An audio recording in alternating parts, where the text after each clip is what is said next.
We welcome you back to our roundup of IYR talks for the second week of April 2024 with a happy celebration of Sri Ramanavami across the country.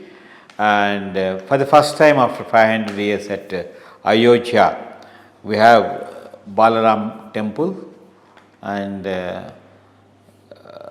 we have also celebrated the same. Of course, regularly we are doing at Bhadrajalam Sri Rama Kalyanam, and there it is Ram's birthday at Balalayam. So, with this, in the regional, this week, we will just try to focus on a couple of things. One is that we are seen in the newspapers and all that, while addressing the public rally, Jagan Mohan Reddy has been hit on the eyes, and that has been taken with a lot of publicity to gain sympathy from the voter.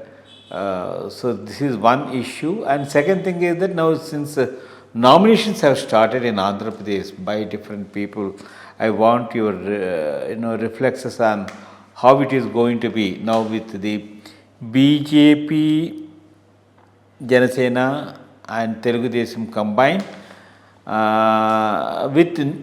We have a national manifesto for BJP, but here for Andhra Pradesh, it's a very peculiar situation. Already Andhra Pradesh is a bankrupt state, and each person, Chandrababu Naidu, he addressed the next day, Jagan makes a statement, he said, I am going to increase the pension to 4,000 rupees, and then he says free bus pass to this one. It is more than the freebies announced by the Jagan Mohan Reddy, and there is going to be a lot of burden on the exchequer, and these people, they make pronouncements without a sufficient backup plan as to how they are going to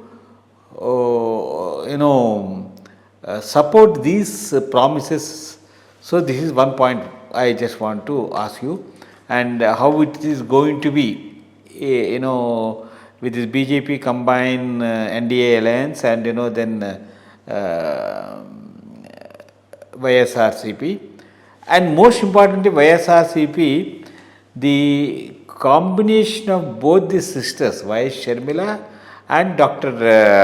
Sunita, about Sunita's father death and no action not being taken on that by Vivekananda Reddy.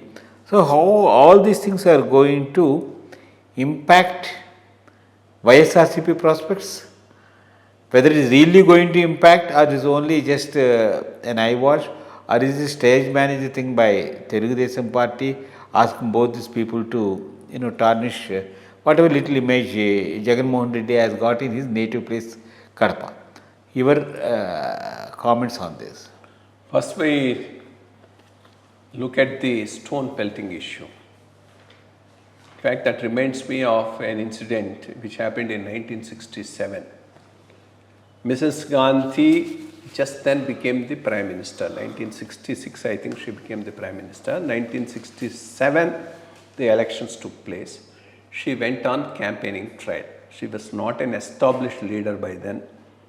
The syndicate was very much in charge. She didn't get that big a charisma as she got after the 1970 elections and Bangladesh war, but still she was campaigning and went to Bhubaneswar. While she was addressing a public meeting, there were a group of youngsters heckling at her and throwing stones, and the security advised her to get down. She refused. She just stood there in spite of the stones coming on, and one of them hit her on the nose very badly. In fact, she was bleeding, and then she asked for some ice. That ice was not available. She took handkerchief from her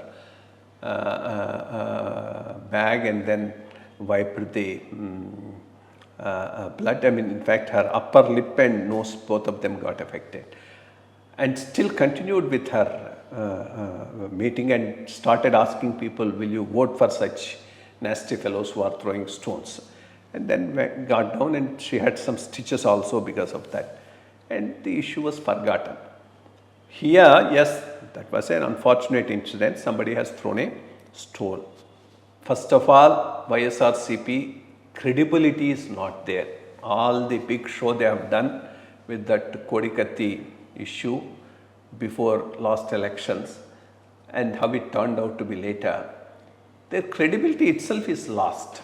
So nobody is today going to believe that somebody has done it. In all probability, people may suspect it has been organized by YSRCP by themselves to create a sympathy wave.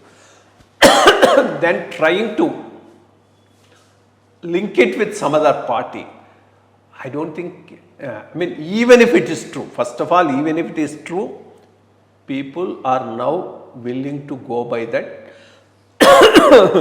the boy and the tiger case, because if you cry foul twice, third time even if it happens, people won't believe it. That's the condition. So best thing for them is to just ignore it and go ahead with their electioneering. Instead of that, to create sympathy, they start probing it and linking it up here, there and doing arrests. I think politically they will be losing.